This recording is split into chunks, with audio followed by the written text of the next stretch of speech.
The land is empty?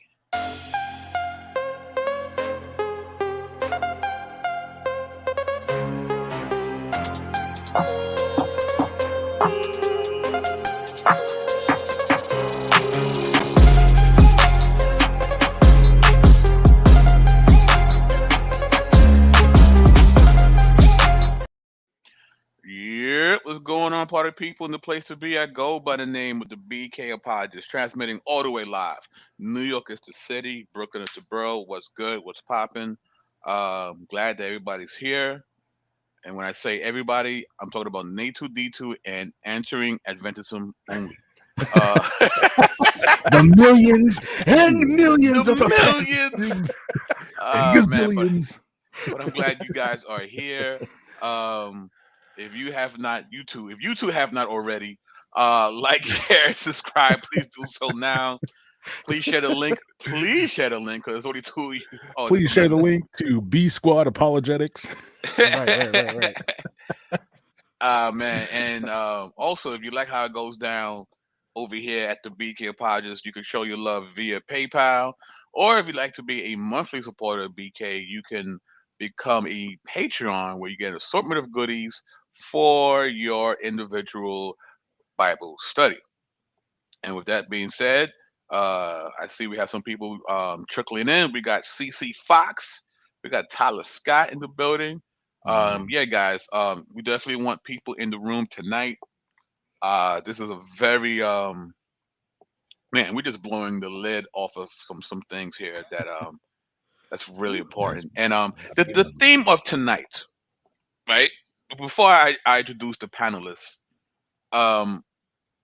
we've heard D News say it a few times. We've heard Adam Coleman say it a few times, and ideas have consequences, right? Ideas have consequences, and when you take the time to walk an idea to its logical conclusion, sometimes it walks us into some very dark places in history.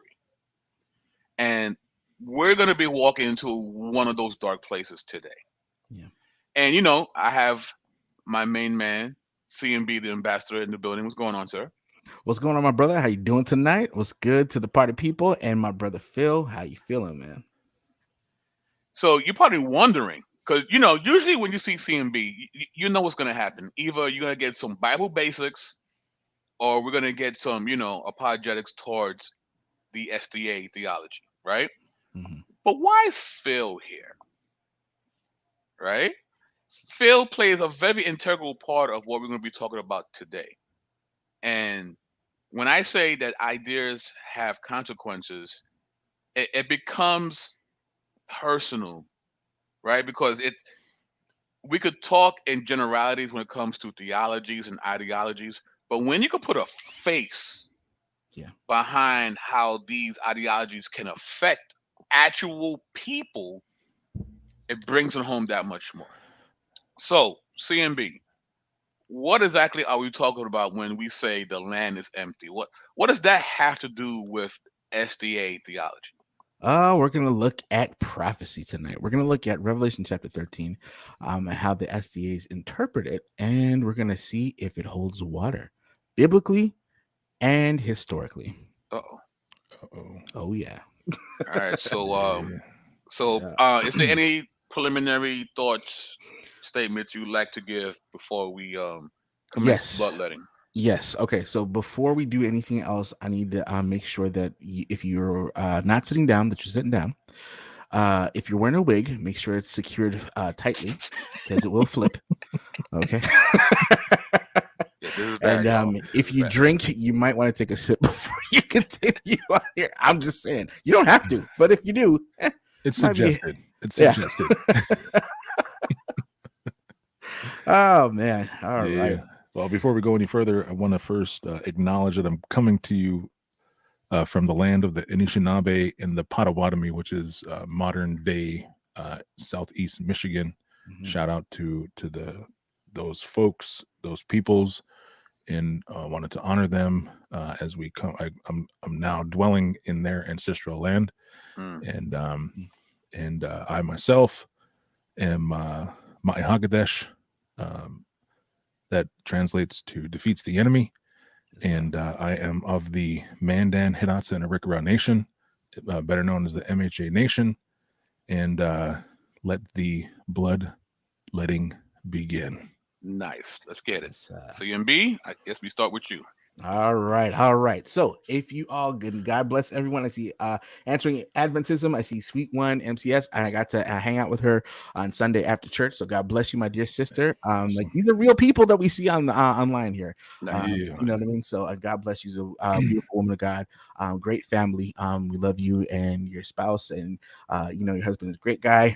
Had a good time hanging out last time as well. There will be more violence tomorrow. Shout out to Answering Adventism. So if you haven't subscribed to his channel, get on board. You're missing some good stuff.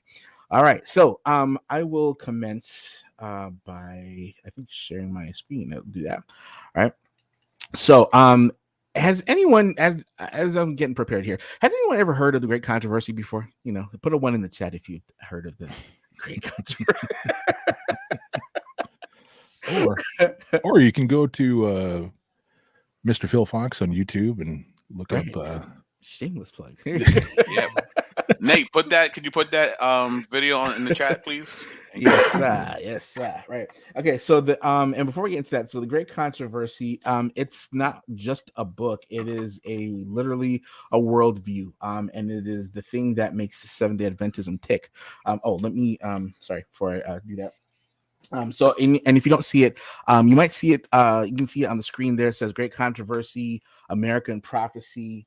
It might look something like this. Okay. I don't know if you can see that there. So American Prophecy there, right? Or if you're more old school, it might look something like this. The Cosmic Conflict. Y'all remember that from the from the 70s and 80s? Looks like there. Battlestar Galactica. For real. It is literally like Battlestar Galactica. That's the thing, the font in the back. Wow. Right? Or if you're more old school than that, you might remember something like this on your grandmama and them shelf. You know what I mean? So jeez, that's man. They're all the same book. Gets a little whiter. It gets a little whiter. Yeah, it's pretty pale face in here. It's all good, right? But it's all good. No, nothing wrong with that. We love our friends from lands up north and so forth. And if you're not big into thick, heavy books, so you might have seen this Cliff Notes version before once or twice, right? So this Cliff Notes version, you might find it in your local barbershop, sitting in the corner somewhere all by its lonesome, your local sandwich shop. Literally, that's where I got this, in a sandwich shop in Springfield, Ohio. All right, let me not hold you. You know what I mean? And some things, just people just be leaving them around, hoping that you'll pick it up. We'll get to that a little later. Anyway, so but what we're going to be looking at is actually what that means and what it has to do with anything. Okay, so again, tonight we're going to look at this in context and see what's happening. So for those, again, hang on to your wigs, please. I can't be held responsible, especially if you're going with this Brazilian that's expensive, I hear. All right, so Revelation 13 and Seventh-day Adventist eschatology. The man with the golden voice, I'm going to ask you to read for us. We're going to read it in the King James, lest we be accused of gamesmanship. So if you will, my friend. Yeah. And I stood upon the sand of the sea and saw a beast rise up out of the sea, having 7 heads and 10 horns, and upon his horns 10 crowns, and upon his heads the name of blasphemy. And the beast which I saw was like unto a leopard, and his feet were as the feet of a bear, and his mouth as the mouth of a lion. And the dragon gave him his power, and his seat, and great authority. And I saw one of his heads as it were wounded to death, and his deadly wound was healed. And the world wandered after the beast. Okay, we're continuing. We're reading the whole chapter, y'all. And they worshiped the dragon, which gave power unto the beast. And they worshiped the beast, saying, Who is like unto the beast? Who is able to make war with him? And there was given unto him a mouth speaking great things and blasphemies. And power was given unto him to continue 42 months. And he opened his mouth in blasphemy against God, to blaspheme his name, and his tabernacle, and them that dwell in heaven. Okay, almost there you go. And it was given unto him to make war with the saints and to overcome them. And power was given him over all kindreds and tongues and nations. And all that dwell upon the earth shall worship him, whose names are not written in the book of life, of the book of life of the Lamb slain from the foundation of the world. If any man have an ear, let him hear. He that leadeth unto captivity shall go unto captivity. He that killeth with the sword must be killed with the sword. Here is the patience and the faith of the saints. Okay, almost there. And I beheld another beast coming up out of the earth, and he had 2 horns like a lamb, and he spoke as a dragon, and he exerteth all the power of the fist of the beast before him, and causeth the earth and them which dwell therein to worship the first beast, whose deadly wound was healed.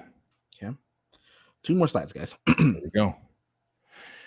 And he doeth great wonders, so that he maketh fire come down from heaven on the earth, like this in the sight of men, and deceiveth them that dwell on the earth by the means of those miracles which he had power to do in the sight of the beast, saying to them that dwell on the earth, that was my mouse.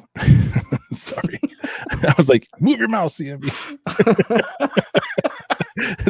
that they should make an image to the beast, which had wounded by a sword and did live.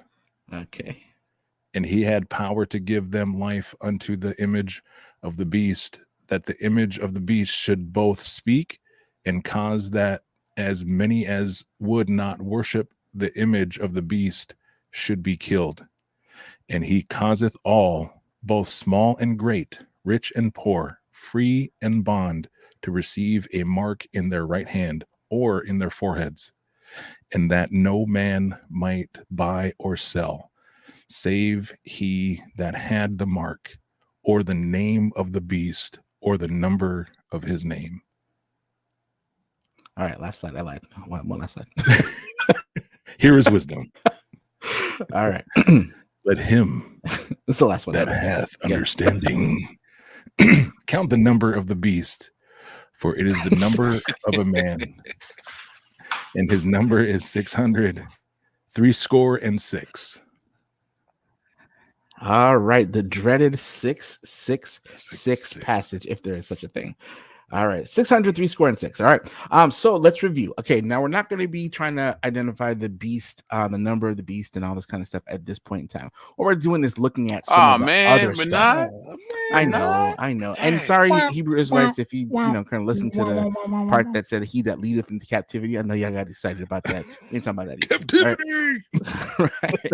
So let's review. So a few key phrases in verses 1 and 2. Y'all pay attention. Okay. And I got I got my little highlights here. All right. So Revelation 13, verse 1. Okay. It says, I stood upon the sand of the sea, and I saw a beast rise up out of the sea. Okay. Verse 2 here, I think it is.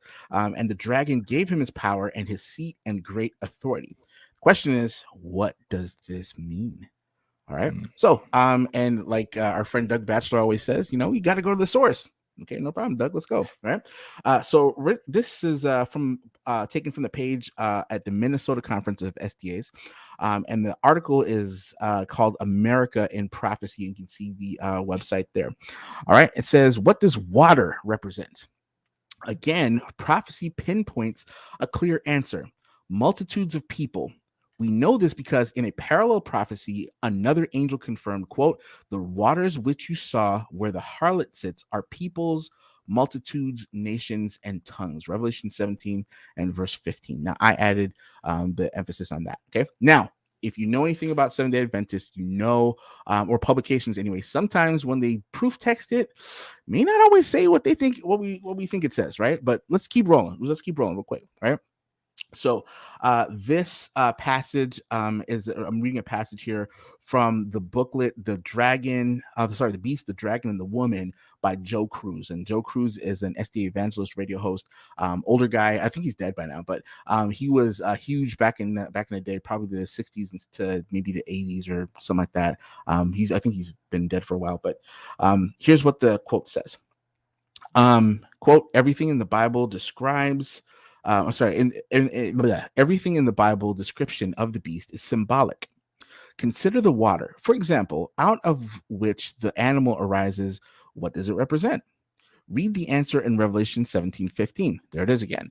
And he said unto me, the waters which thou sawest are peoples and multitudes and nations and tongues. There can be no quibbling over this point. God clearly explained the meaning of water in prophecy.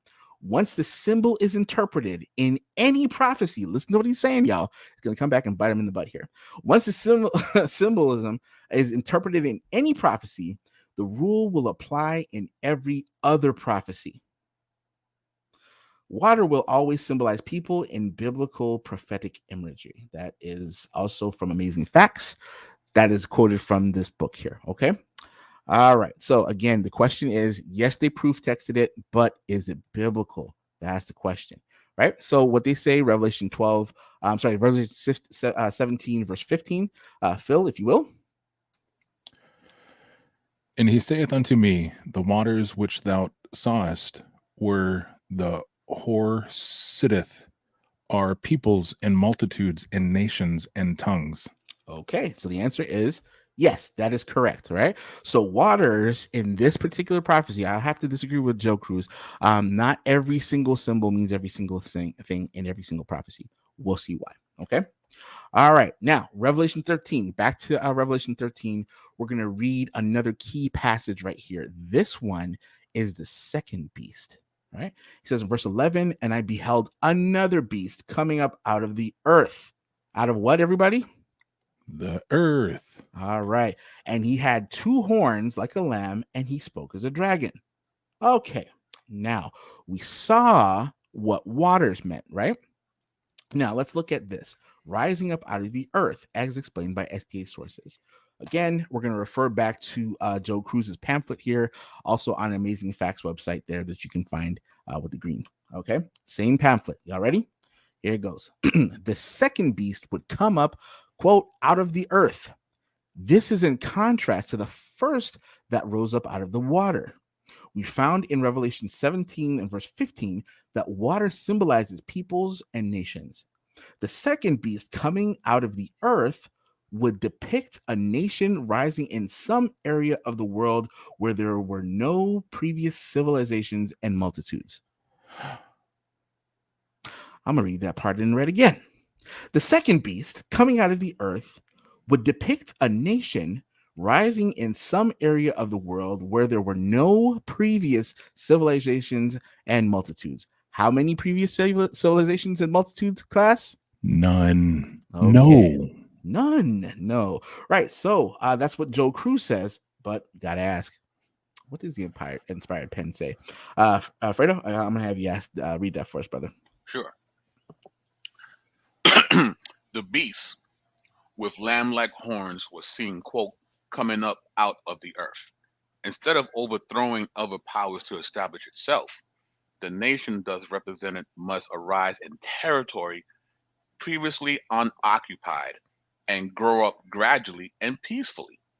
It could not, then, arise among the crowded and struggling nationalities of the old world, that turbulent sea of peoples and multitudes of nations and tongues. It must be sought in the Western continent. Okay, so that's this book, this book, this book, and this book. All the same book. Okay. Now, see, Yes, just so we because I'm not an SDA person, so I have to defer to you on these things. This quote, yeah, is she receiving this from God? this is something that she saw in vision. Ah, And not only that, shameless quote, shameless plug back to Phil Fox's channel. If y'all see the two-parter that we did with the Great Controversy, we take a huge deep dive into the Great Controversy. We find out a lot of things about the Great Controversy. Number one, it is literally, I don't know if you guys can see my screen here. You see it? This is literally the heartbeat of Adventism. Okay. I didn't say it. Herbert Douglas said it. Okay. It's this thick, full of quotes about this from Ellen White and the importance of the Great Controversy and how you understand the Great Controversy. It is literally the lifeblood of the Seventh-day Adventist just so I'm doctrine. clear, I'm sure everybody else got it, but for me, just for me, see, so God is giving her a vision to discern what the scripture really means. Correct. And in fact, what she says in her writings is that past, present, and future have passed before her. Okay. So she's seeing all this in vision, and the Great Controversy, never read it before. Oh, it's a thing. All right. You know, and it does cover the past, her present at the time when she was writing it in the 1800s, and the future with quote unquote National Sunday Law on the way. Okay. So when she means Western continent, again, I just want to be clear. So she's talking about the Americas. Yes.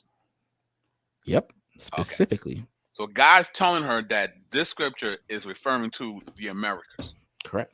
And there's no people on that continent. It's previously unoccupied, and it will grow up gradually and peacefully.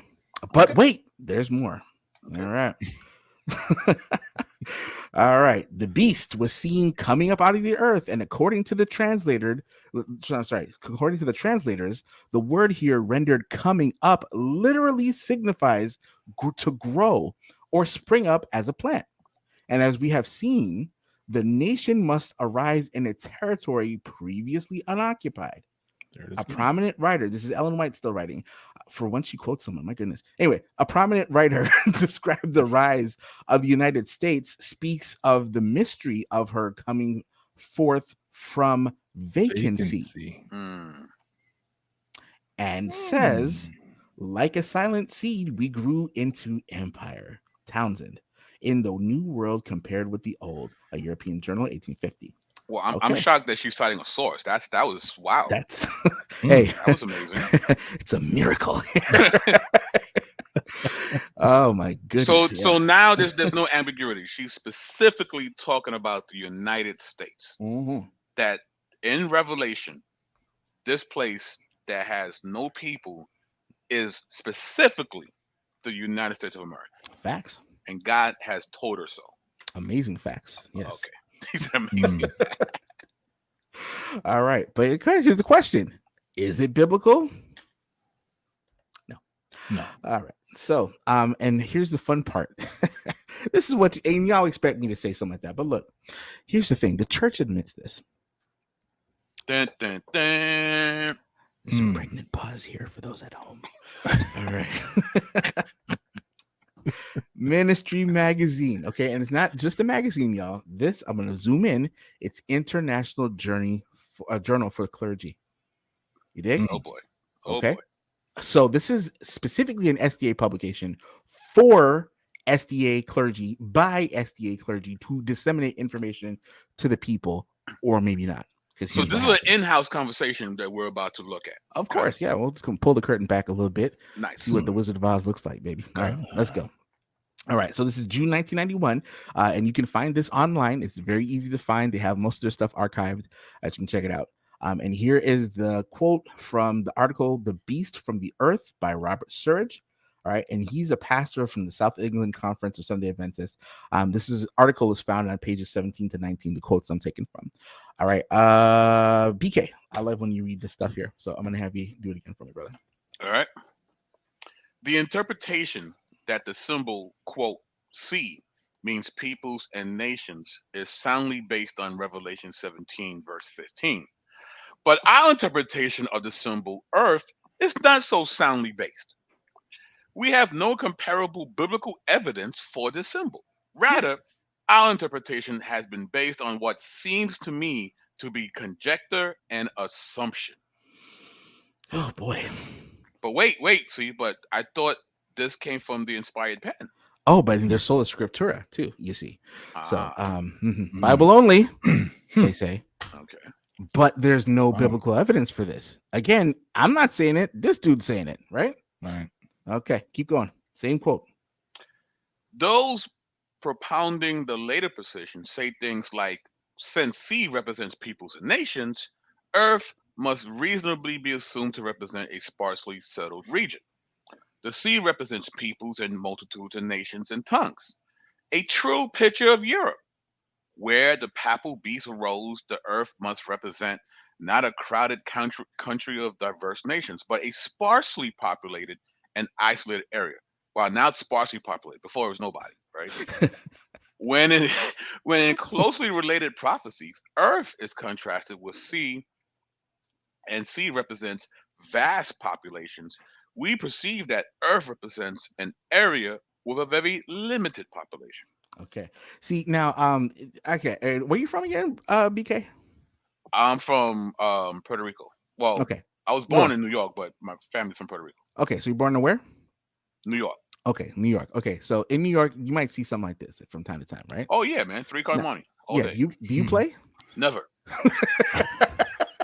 Nor should you. So this is a fool's errand. If you think you're gonna win some money playing this game, you're an idiot. The Okay? game is rigged. Or you must be new here, right? Because best believe, even if you win the hand, Carlos, the guy standing next to the table, who you think is playing against the guy, works for the guy, and they're gonna come get your money. Right. Or they So probably there's no just winning in this game. pickpocketed you or something like that, right? So Straight you're up. gonna lose one way or the other. You're gonna lose. All right. So he picked up the okie doke, right? He picked up the whams, the bamboozle, right? Off rip. And I want to make sure that all of you can catch it. Okay. He said that the earth must represent a sparsely populated and isolated area. Earth represents an area with very limited population, but the inspired pen says the nation was in a territory previously unoccupied in the Western continent. Okay. Uh-oh. So which is it? Are we supposed to believe that guy, Serge, or can we believe the inspired pen? Because from what I can tell, sparse or limited population is absolutely not the same thing as previously unoccupied, vacant, or having no previous civilizations and multitude. Okay. And again, the SDA clergy admits this. All right. Going same article, June 1991, International Journal for Clergy. Same article. Okay. He says, and actually, Phil, I'm going to have you read this if you don't mind. How was earth used in John's day?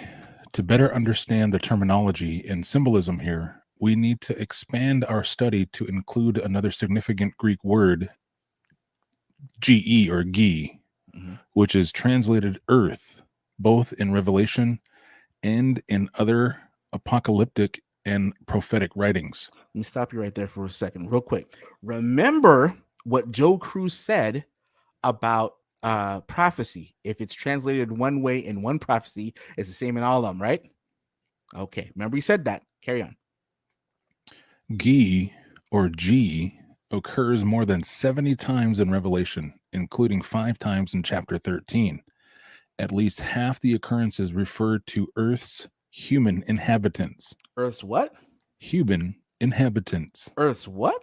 Human inhabitants. Keep on rolling, brother. For these, 10 have Gi and Ketoiked, quote, to dwell or dwell in the same phrase. For example, Toyas. That's All right. Toyas kotekatidis because geese. Ooh, nice. Oh, watch out now. Those who dwell on the earth. Revelations. Right. 11, all 5 of them, right? Yeah, right. Revised Standard Version. There are also many references to kings and rulers of the earth, implying a strong social structure rather than virgin territory. None of the references describe Gi or G as an uninhabited wilderness. Now, wait a minute, CMB. Wait a minute. Are you Ouch. telling me that Wait, hold on a this? second. Hold on a second. Ouch. Okay, Wait, yeah. wait. So, is this SDA evangelist actually Mm. saying that the inspired pen is incorrect? I believe he is. And here's the Mm. thing that exposes the incorrectness of the inspired pen. Something Mm. like we like to call context. Oh, that funny word. Something that we like to call the original language, which Uh-oh. the inspired pen did not read, write, or understand. So there's that. But she didn't need to, bro. I mean, she had God's beeper number, fam. So This was light directly from the throne of grace. exactly. So Directly. Right? Oh my gosh. Mm. So, and y'all, this is yeah, no, America's not in prophecy. Okay, y'all can stop now. This is what we're saying. For real. Okay, so like for real. And again, why are we concerned about this? And what does this have to do with Phil and everything else? Back in the day, and this is always gonna haunt y'all, all right? Always. Because your inspired pen said it. Here never we go. forget. All right, Spiritual Gifts, Volume 3, page 64. But if there was one sin above another, which called for the destruction of the race by the flood, like the flood, right? It was the base crime of amalgamation of man and beast, which defaced the image of God and caused confusion everywhere. God purposed to destroy by a flood that powerful, long-lived race that had corrupted their ways before him. Page 75 says, every species of animal which God had created were preserved in the ark. The confused species which God did not create, which were the result of amalgamation, which were destroyed by the flood, destroyed by the flood, pardon me. Since the flood, there has been amalgamation of man and beast, as may be seen in the almost endless varieties of species of animal and in certain races of men. We did a show called The Hidden Race Doctrine of the SDA. It is on the BK Apologist channel. Yep. Please go and check that out after we're done here. And you'll get a lot more detail as we go through it, okay? Now, we're going to bring some more stuff for Happy Black History Month as well, too.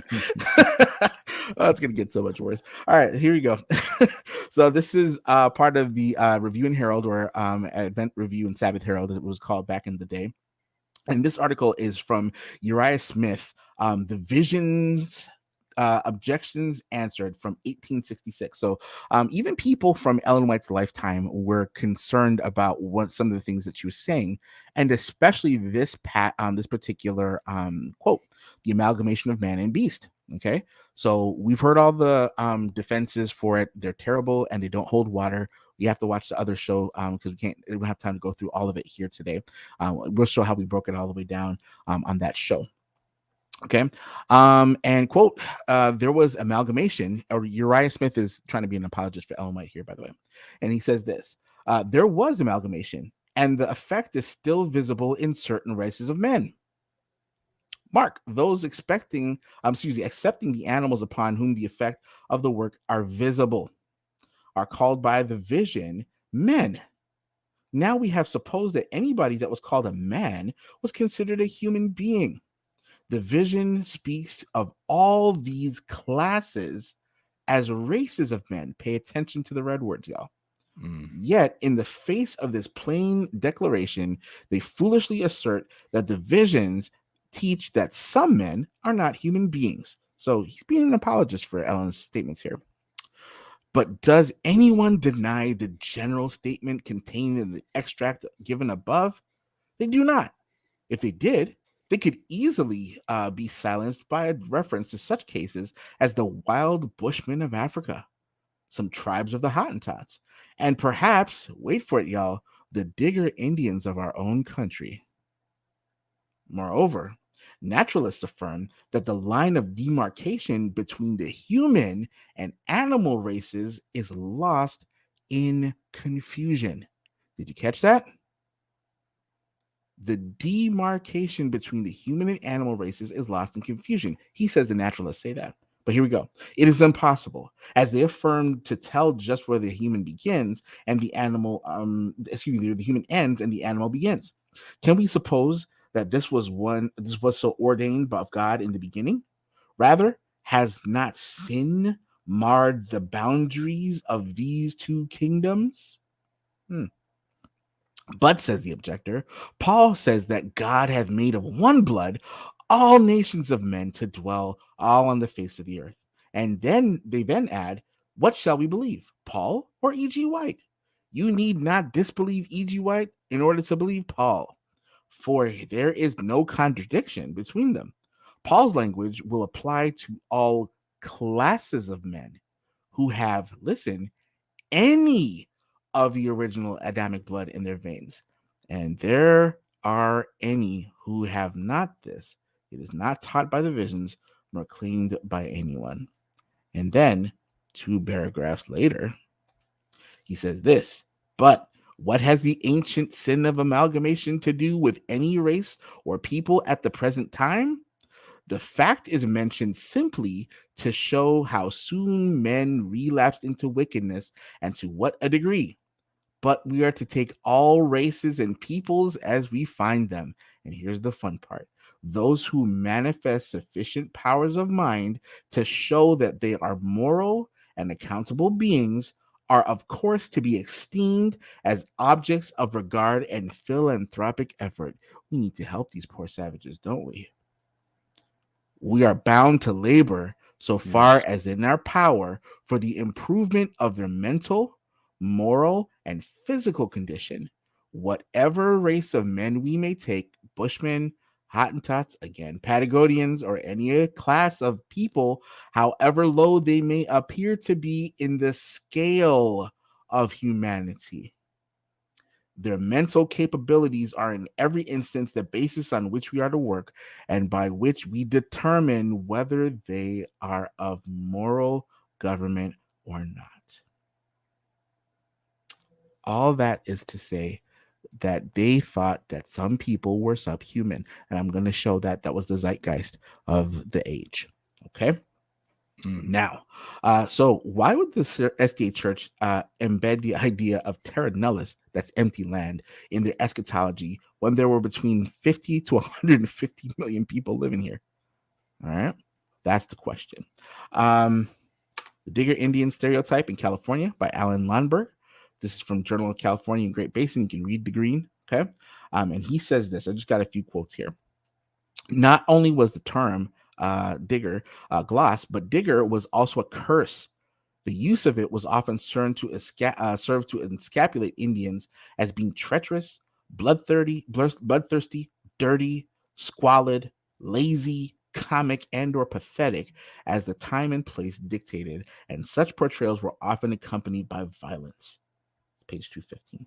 Same See, article. I'm a Yeah, little confused. So yeah. they actually had a racial slur for a people that were not a people and did not exist. Right. The people Okay, that weren't here but were here. okay, cool. All They right, called them something, but they all right. didn't exist really. But then they did. Mm. An early reference to diggers in California, George C. Yount wrote in the diary that their wanderings for a place of encampment, the party first encountered that species of red man peculiar to California and the Sierra Nevada range from their mode Sierra Nevada range, pardon me, from their mode of living on roots and reptiles, insects and vermin, they have been called diggers. In fact, they almost burrow into the ground like the mole and are almost as blind to everything comely. At the time, our trappers supposed that they had found the lowest dregs of humanity, but they were in error. They were destined to find a race lower than these. Did you catch all that? These guys were thinking that they found the lowest tier of humanity. Whiteness, others, blackness, and redness, if you will. Okay. And they think it's even worse than that, despite Yount's relatively compassionate account relatively compassionate account, his likening of Indians to moles and referencing them to, quote, swarming over the landscape may testify to the subtle power of the digger stereotypes exerted on the minds of whites. For very early on, digger became a term of opprobrium and a taxonomic stigma, which could be used to label Indians as base and inferior to the point of denying their humanity. Oh, that's what you mean. Again, when we're talking about taxonomy, we're talking about a system of classification, y'all. Okay. Last one, last couple anyway. Phil, I'm gonna go ahead and have you read that here. Labeled and treated as brutes, the native peoples that Powers and Bancroft, 19th century authors, saw were already degraded and debased. Quite simply, the image of the Indians, as they unquestionably were, frequently allowed whites to conceptual freedom to act towards them in such a manner as to create them in living reality. They were human beings viewed as animals, hence pursued as animals, hunted and killed as animals. Okay. I'm gonna stop sharing there. And all jokes aside, guys, we like to have a little fun while we're doing this stuff because it's bad, and we want to kind of make light as much as we can because it's a heavy topic. And this kind of thing doesn't allow for people like, I don't care who you are, I don't care what church you say you represent or how much prophecy you think you have, right? It doesn't comport with reality. Right. It's not biblical at all. They admit that. It's not historical at all. Okay. And as we said from the beginning when we talked about doing this show, it's been a while, right? Phil is here. Phil's family's here. Been here. His ancestors been here. Mm-hmm. For a long time. Long time. I'm glad you said that. Let me pull a BK apologist and if you will, BK. Yes, sir. Please share my screen. Of course. Oh man. Let me introduce you to some of my family. Yes. Hebrew Israelites, eat your hearts out because man. Shots. This is my 5-time great grandfather Black Hawk. He was born in 1848 in Like a Fish Hook Village to my 6-time great grandfather Chicken Can't Swim and his mother Brown Husk. He was married to Mink and Different Cherries and had 19 children. Wow. Black Hawk and his family were part of the Hoshka band of Hidatsa, who left Like a Fish Hook Village for Fort Buford, which is in now modern day North Dakota. When they were forced to move back to the Fort Berthold Indian Reservation, which is the reservation that I'm from, in 1894, but he was forced by the U.S. government to divorce one of his wives, so he divorced Mink and married Different Cherries. Black Hawk was second chief to Crow Flies High, which is I'm also another direct descendant of Crow Flies High. As the chief of the Hidatsa at Fort Buford, his son Joseph Youngbird, who is my direct descendant, succeeded him in his position. Black Hawk passed away in 1910. So this is my grandfather and his family. Wow. And this is my 2-times great grandmother, Mary Youngbird Lone Fight. And so this is a direct lineage to me, and I chose to omit further pictures just for my own family, and because some of them, my grandmother Mary has been long since passed away, but I still have living relatives. But in my family side, so just to protect their identities and those types of things. But this is my 2-times great grandmother. And so to show and to start tying knots and turn Ellen G. White into a theological pretzel, I like that. I put this quote in here to show that my people, and again, this is just my particular tribe. The Hidatsa is the tribe that I was raised. I am all three of the Mandan, Hidatsa, and Arikara tribes, and part Pawnee as well. And I have family that are of the Crow Nation as well. And the Crow Nation is in modern Montana, and the Pawnee are now in modern Oklahoma, Kansas area.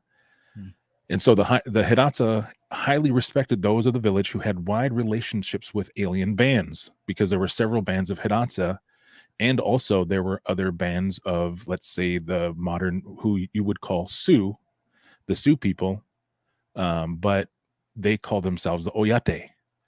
So as far as it was possible to determine, all the council elders had established by means of the adoption ceremonies, father-son or friend-to-friend relationships with a number of distinguished men of other tribes. Even the children established friend-to-friend relationships with individuals of the same age. And those of you who know me might actually see some of this, because so even the children established friend-to-friend relationships with individuals of the same age and sex, and by the formal exchange of clothing and presents. This is a practice and a social custom that is still practiced today. And those of you who know me, this is why. And this is still relevant.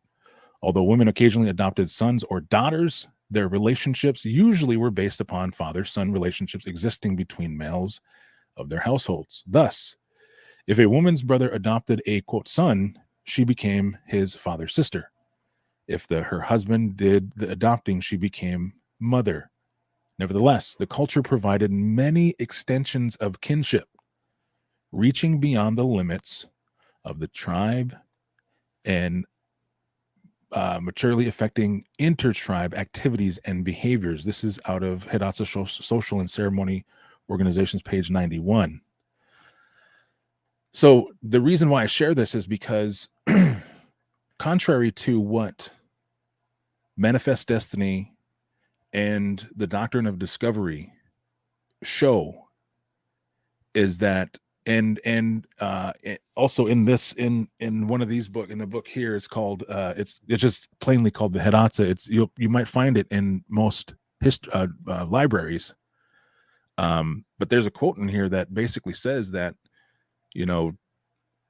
the representation that we have in the stories and what we're told about Native peoples is actually very off. It's very tainted by Western ideology. And that ideology is literally the Doctrine of Discovery and the dehumanization process. And so we'll get into that in just a second. But this here is, I know this is kind of hard to see, but on this side, this is your Hidatsa relationship and extended family. And this is what it is if you're a girl. So some of the things here is like, let's see, who is my mother if I'm a girl? So my birth mother is my mother. My mother's sister is my mother. My father's brother's wife. My clan father's wives and my father's clan brothers and my father's clan brothers are my fathers. And then who are my fathers? My birth father, my father's brother. So as you can see here, there's a very robust kinship system. So if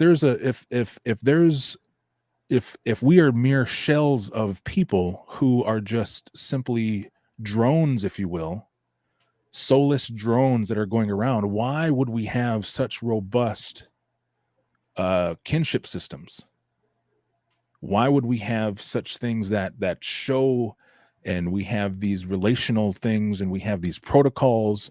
And in here, it's hard to see here, but there's this term in here. So it says, let's see. So for who is my brother if I'm a male or if I'm a boy? My male children of my father's clan. And those are called my Maguzati. So the Maguzati in my culture are the people that I can actually tease in public. So I can have fun with them and joke with them. But it's out of order, and I would actually get in trouble if I teased somebody that was let's say my father in the culture, right? So there's order, there's situations, there's respect factors, right? There's humanization factors embedded in all of this, right? So if we're simply drones, as the inspired pen has said, then why do we have these types of things? And also to educate you, to show you that tribal customs weren't just some mere archaic form of living, that we had robust relationships with one another within the tribe, and also intertribal. We shared customs within tribes. We adopted one another. There would be times where yes, we would take quote unquote captors and take them as slaves, or that's a kind of a poor word for it, but there would be, when we would war with each other, but we would absorb them into our society, and then they would live prosperous and fruitful lives. They weren't just quote unquote slaves as we understand as chattel slavery. They became part of the community. So that's why I say it's a poor word, but they were captured in fighting and those types of things. But I have an older relative. Who is quite a bit older, because I just showed you that I've some of my relations that are and let's see, am I cutting out, Alfredo? BK? No, you're fine. No, you're Okay. good, bro. Yeah. Okay, because my screen on this end was sort of lagging. So this older relative is called Clovis Boy, or Anzac 1. And he is approximately, his body was found back in the I think it was the late I'm going to say 80s, and he is dated to about 12,700 years old. And so here's the latest article, not the latest, but here is an article. And there's been several studies, and there's ongoing studies with him as well. But what he does is Anzac 1, and here's his burial site, and here's what it looks like when they laid him to rest. But Anzac 1 links 80% of tribes from North, Central, and South America together. And he is the oldest known relative that was found in North America to my ancestral people. So Hebrew Israelites, if you're listening to this, and all you SDA folks who are wrestling with these types of things, the dehumanization process of this, it's not true, because buried with this boy, so the remains of Anzac 1 were discovered on the Anzac family. Oh, in 68, my bad. So I got the 8 and the 6 rotated there. So they basically were just using a front end loader, and they ran into all this stuff, and they unearthed him. And so this is a picture of them during the reburial process, after they moved him and they did some ceremonies and those types of things, and buried him with honor. But here's the stuff that he was buried with. So this wasn't just simply, and all they found was his skull. Unfortunately, there wasn't the full. So based on his skull size and all that, they found that he was about a 2-year-old boy. But the interesting thing is that he was buried with all of these spear tips and arrow tips and tools, it looks like. So what does that say? Is that just a discarding of a body, like some drone shell of a figure would do? See, us in our modern minds, we look at this stuff and we sort of don't know what to do with it. But what does these things do? What do these things say? Because we can just go to, we can just go to, here in Michigan, we have Dunham's, which is a sporting goods store, and you can just go in and you can get a box of 200 ammunition and go, and then you're good and golden, right? But these things that were buried with him signified hundreds of man hours. Yeah. So there was deep respect. There was deep it even looks like mourning, maybe even sacrifice, right? Because if he was with people and they were mourning, so they were sacrificing things that could even possibly keep them alive. There was intent and purpose. Exactly. Right. And so the intent and the purpose of this shows even then, back then, right, that there was a human element to these people, right? Because so here's the thing. Is so now would you say, SDA folks, because of the great prophet and her pen and the things that we've just reviewed today, would you say that me, Phil Fox, am less than human? Because I am a direct descendant of these people who were less than human at that time. So where in human history did they transform from being less than human to human? Come on. Where? Talk about it. Where in human history? And let me see what else. Okay, so that's the end of that one. So here's the evidence here. So there's this thing called manifest destiny, which unfortunately it influences the church, the overarching big C church. And I'm not just talking denominationally here. I'm talking just church in general, westernized church. Okay. First of all, you can't discover lands already inhabited. Okay. That's a direct quote from Mark Charles, right?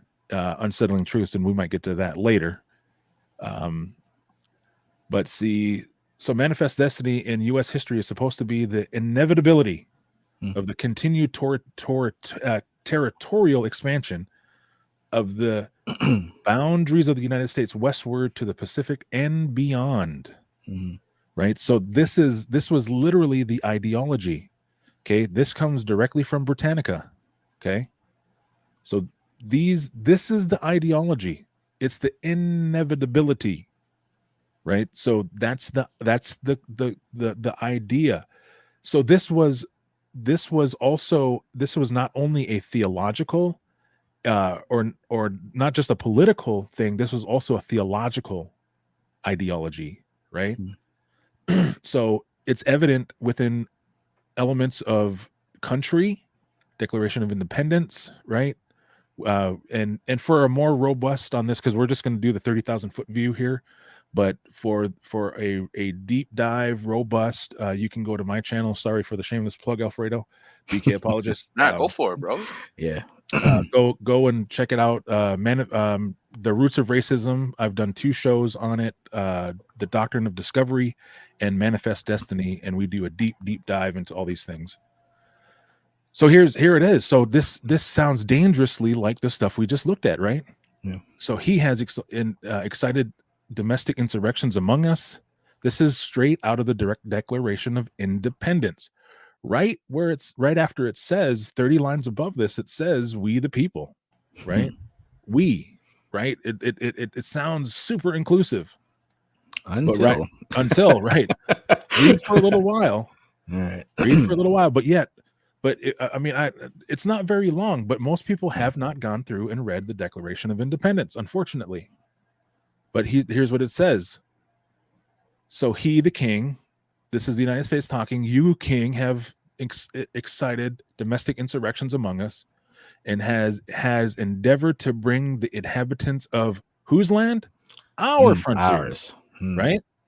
The merciless Indian savages.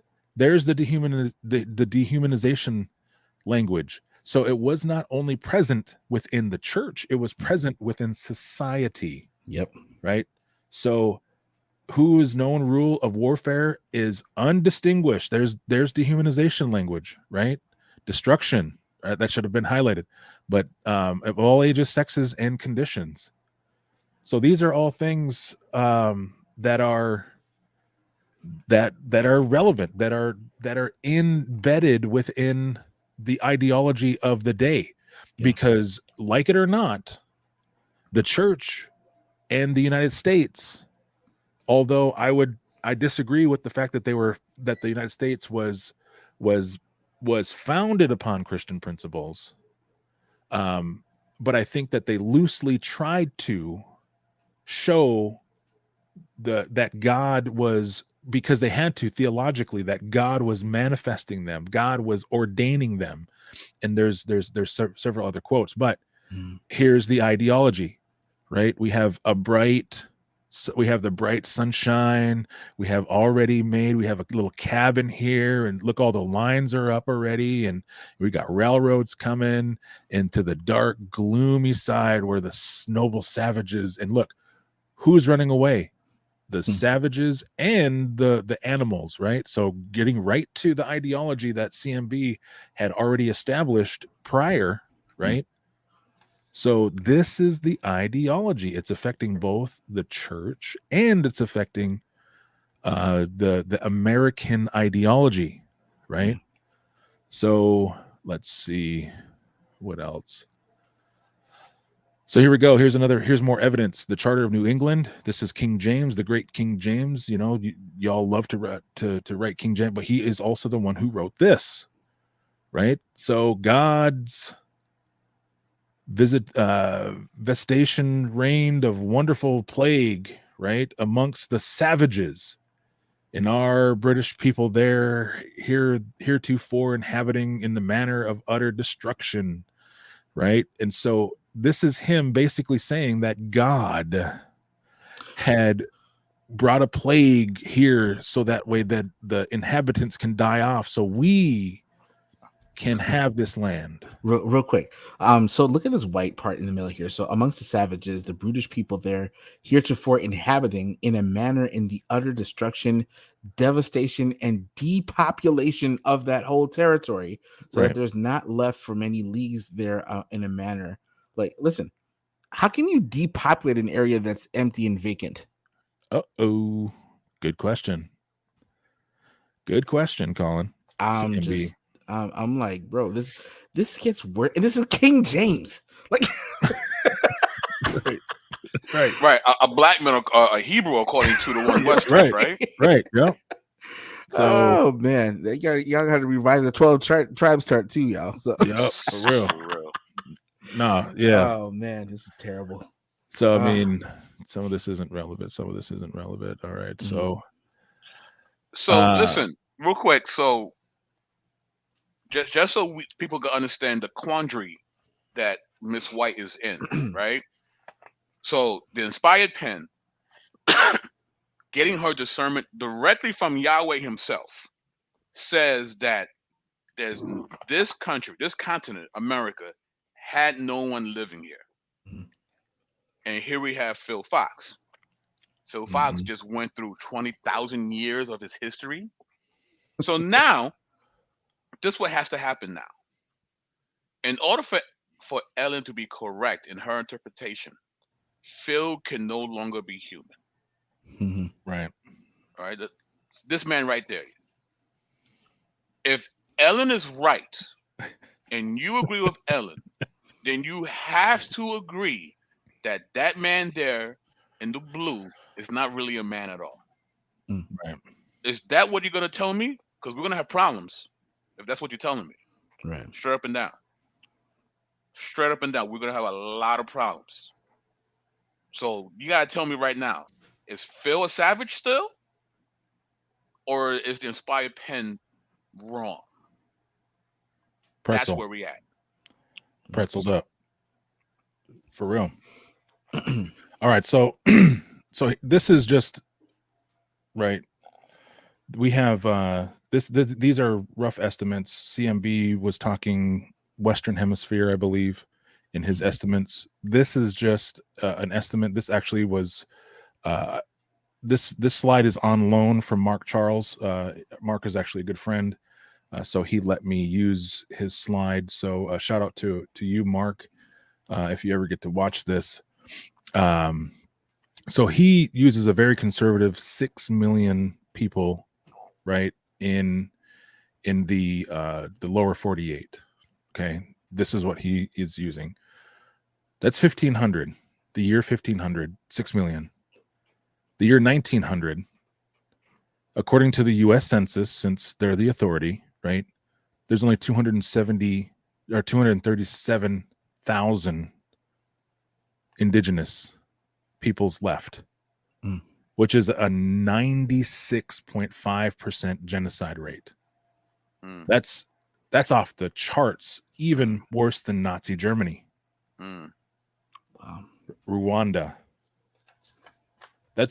Those are crazy numbers.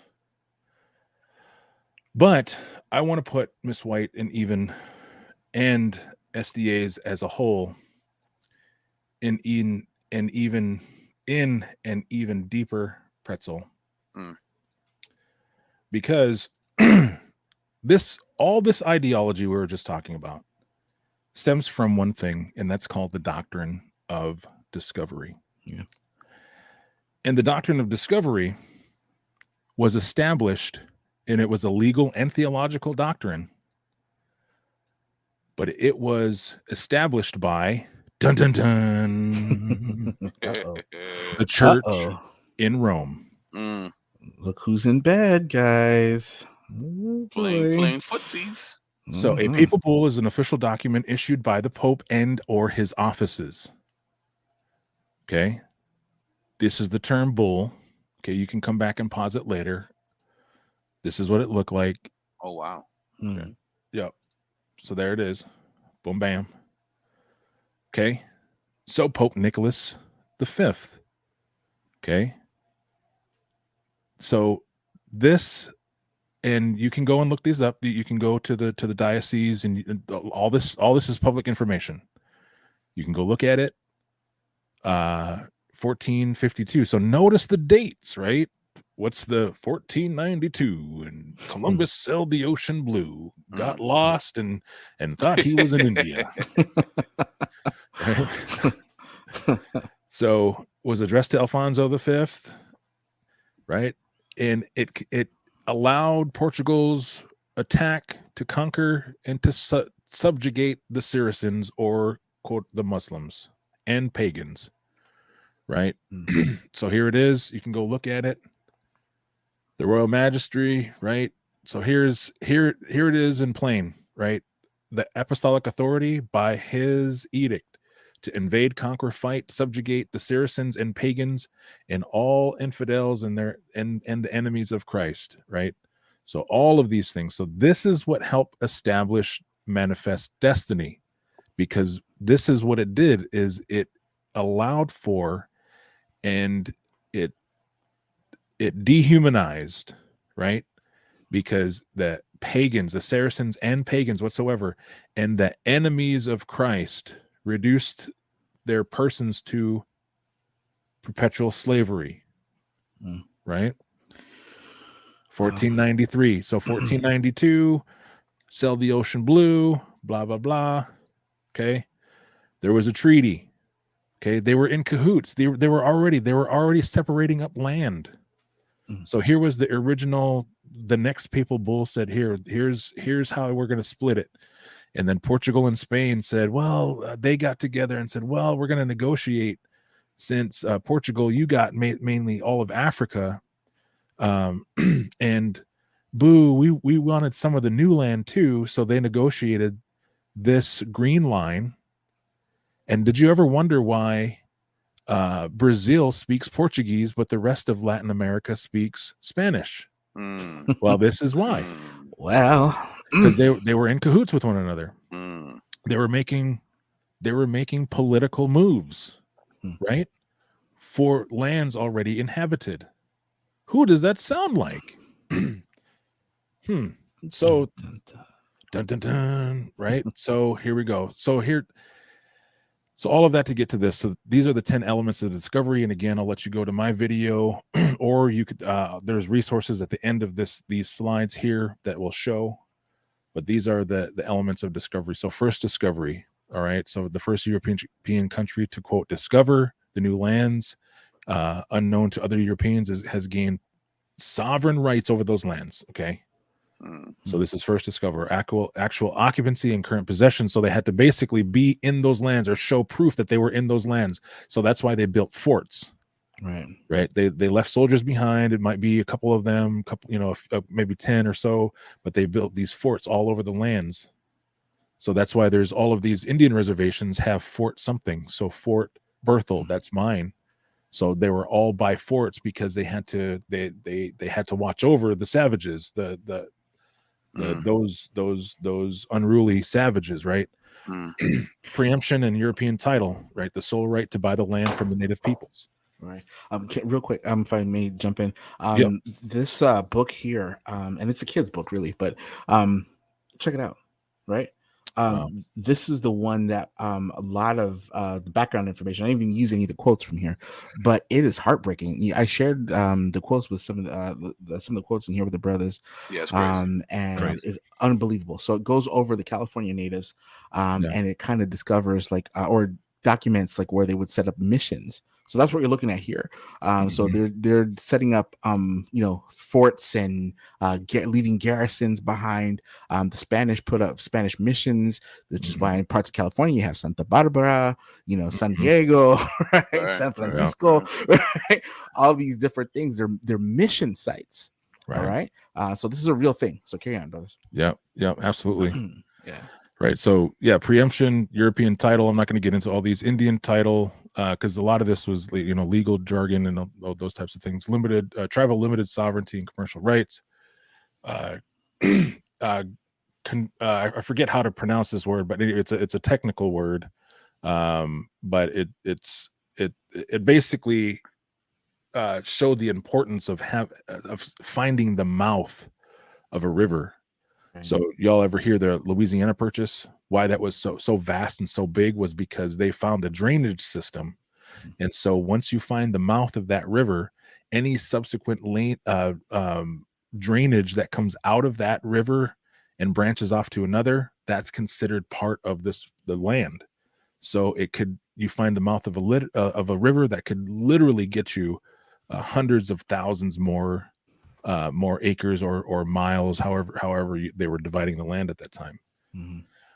Terra nullius, CMB touched on this, but it literally means empty or unoccupied or domicile, right? So the Europeans often considered lands that were actually owned, occupied, and being actively utilized by indigenous people to be vacant and available for discovery claims as if they were not. Because, and again, the reason why is they can say these things is because they were there. They were just calling the shots. They were just making this up as they were going. And they were saying, look, we know better. We understand, and we are more cultured. We are more advanced. We have better technology. So we could actually use this land better than you can. So therefore, we are saying that you do not have the right. And actually, there was this part of the doctrine itself, which was called the simple rights of occupancy, which literally in the legal terms turned native people's rights into the same rights as the birds of the air, the fish of the waters, and the wild game that was on the land. And because they have just the right of occupancy. But when the government or the powers that be felt the need to take over that land, they had to move aside as if they were just a mere animal, right? And you mentioned before, on other shows, that that's why to this day the Bureau of Indian Affairs is what? The Department of Interior, right? Right. Yeah, that's a good point, CMB, because the Bureau of Indian Affairs sits in the Department of Interior. And if you're not familiar with what the Department of Interior is, the Department of Interior is the land an animal branch of the government. It's the property branch of the government. And that's where the BIA, the Bureau of Indian Affairs, and the BIE, the Bureau of Indian Education, both sit in that department. Unbelievable. Still to this day, I'm not talking 200 years ago. We're not in a foreign relation. We're not in the DOD. We're not considered, other sovereign nations. We're not considered part of, the UN, any of that kind of stuff. We are property of the United States, still to this day. It's crazy. And then, of course, civilization, and then conquest. These are all elements, and here's the two. So you can get into those things. But here's the thing. I went through all those slides and showed you all of that for a particular reason. That is to show, let me see here. That is to show that the SDA, despite they have a bad case of whataboutism, and what they want to do is so here's all the boarding schools, American Indian boarding schools by state. This is just the lower 48. This isn't in Canada. 367 of them closed. 73 remain open today, but they've changed the ideology, and it's no longer kill the Indian, save the man mentality. Thank goodness. 15 of them today are still boarding schools. Most of the schools now that are quote unquote boarding schools have been taken over by native tribes, actually. So now it's us trying to catch back up and further instruct our culture. Excuse me. But there is one thing that I wanted to bring notice is that there's 14 denominations here, and I know it's real small, so I was kind enough to show you. Look what we got here, folks. So here's the Jesuits. Yeah. The Catholic, Presbys, the Quakers, the Episcopal, the Methodist, the Baptist, the Jesuit, the Dutch Reformed, the Evangelical, the Mennonite, the Protestant, the Anglican.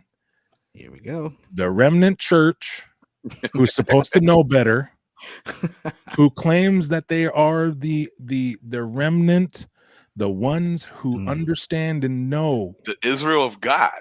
The ones, the church, fall right into a Catholic-led ideology. Catholic-led, the Sunday people.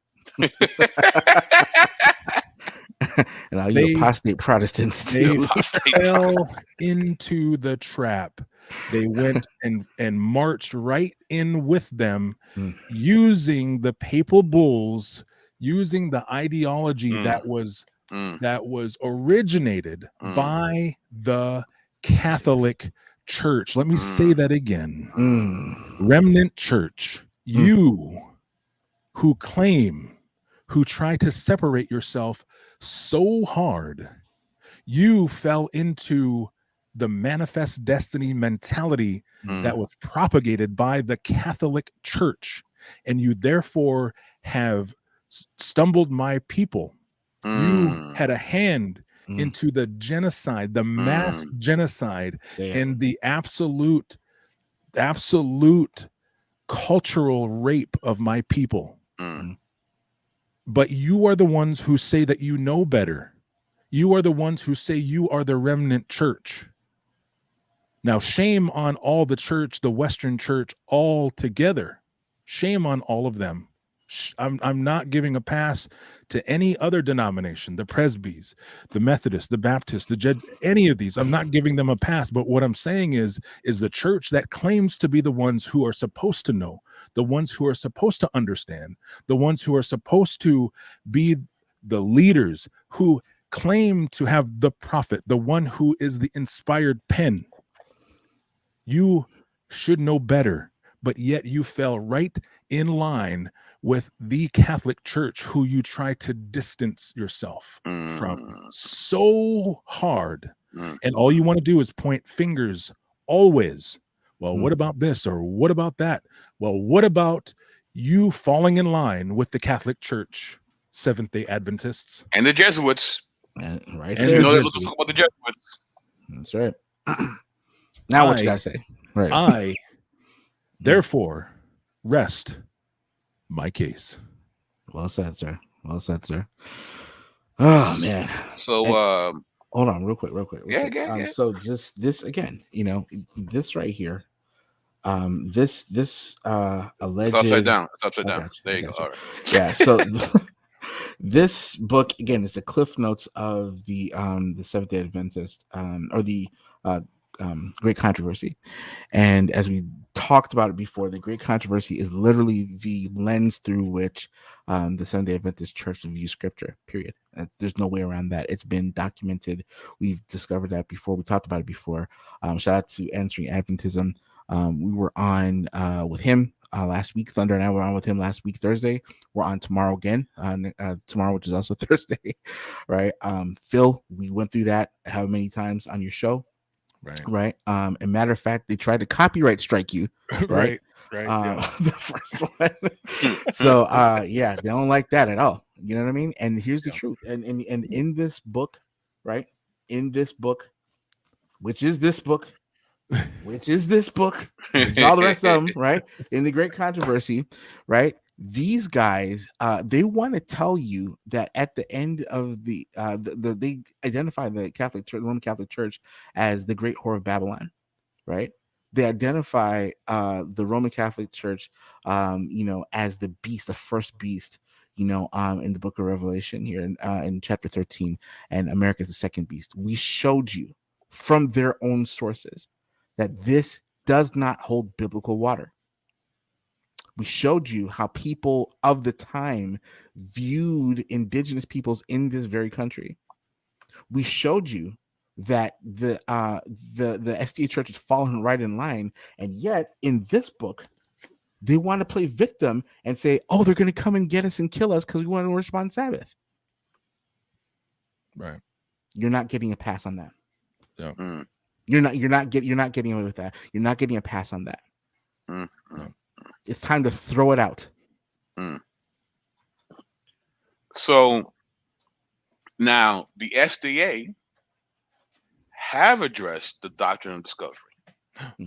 They actually have talked about that. So let me share my screen. Trouble. Famous last words. There's trouble. So it's an article, right, entitled "Grappling with the Doctrine of Discovery in 2022." This is from the Seventh-day Adventist Church North American Division, the continent in which there was no one there, right? At the North American Division year-end meeting, executive committee members discuss how this doctrine has shaped law, the world, and Christian denominations, right? At the North American Division's year-end meeting on Tuesday morning, November 1st, 2022, Bettina Krause, Associate Director of Public Affairs and Religious Liberty and editor of Liberty Magazine, shed light on the Doctrine of Discovery, an 11th century doctrine with present-day implications. Krause began with a history lesson from her native Australia. Quote, in 1770, Captain Cook, a British naval captain, was roaming the oceans on a voyage of discovery. He bumped into the continent, went ashore, and claimed it for the British crown. It wasn't until years later in a property law class that I learned Captain Cook was acting on a legal doctrine known as terra nullius, Latin for an empty or void land. In other words, he could claim Australia for the crown because it was an empty, void land. Nobody's land. Unfortunately, as we know, it was someone's land. Wait. What? The North American SDA is saying that no, he was wrong. Right. There was people. But guess who you're saying is wrong as well? The inspired pen. Right? The indigenous people of Australia have been living on the continent for thousands of years. No kidding. Before the European settlers arrived. And after settlement, was subjected to violence, policies of genocide and family separation, and economic and social marginalization that has left an imprint on today's indigenous Australians. Right. Elsewhere in the article says, as the church in Rome evolved, these documents soon lost their legal and political power. However, Krauss said, they solidified a cluster of ideas around which European nations felt justified to colonize non-Christian lands, including terra nullius, the duty to civilize non-Christian lands, and the belief that once Europeans settled, the indigenous people held a lesser land right. All these ideas, this unholy brew of power, politics, theology, and law, entered the law of nations. Cross acknowledged that she only scratched the topic of a highly complex issue, but she said, quote, the most relevant point of our purpose is that historically, this doctrine has relied upon the distortion of a number of Christian and biblical ideas, such as the Great Commission. Go ye therefore into all the world, or Romans 13, an interpretation some have said to mean a divine mandate to rule, or the Exodus narrative, the idea of a divinely favored nation going to another land to possess and occupy another land. Many Christian denominations are now grappling with how this doctrine has shaped our land and world.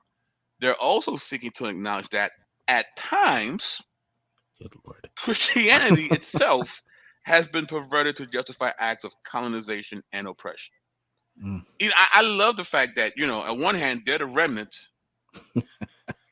called out ones, separate. Right. But when it comes to the Doctrine of Discovery, well, many Christian denominations, Right. we've all had this. Now what? One big happy family, huh? Right. Let me keep going. It says delegates learned that a writing committee researching the Doctrine of Discovery has been assigned. The committee is chaired by Rick Remmers, assistant to the president. Other committee members include Campbell Page, the Indigenous Ministries Director of the Seventh-day Adventist Church in Canada. That's interesting.